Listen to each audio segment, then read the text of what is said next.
નમસ્કાર 24 ન્યૂઝ ગુજરાતમાં આપનું સ્વાગત છે। સૌથી પહેલા જોઈએ આજના બ્રેકિંગ ન્યૂઝ। રાજ્યમાં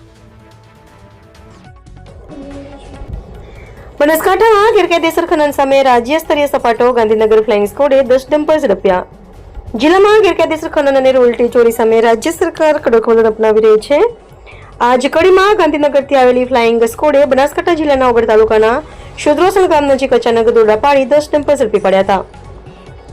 માહિતી મુજબ પૂર્વ બાતમીના આધારે ટીમે સ્થળ પર પહોંચી સઘન ચકાસણી હાથ ધરી હતી। ડમ્પરોમાં ખનીજ ભરેલું હોવા છતાં જરૂરી પાસ પરમિટ અને રોયલ્ટી સંબંધિત દસ્તાવેજો રજૂ ન કરી શકાતા તમામ વાહન કબજે લેવામાં આવ્યા હતા। ઝડપાયેલા ડમ્પરો તથા તેમાં ભરેલ ખનીજનો અંદાજિત મુદ્દામાલ 2.5 થી 3 કરોડ રૂપિયા જેટલો હોવાનો પ્રાથમિક અંદાજ છે।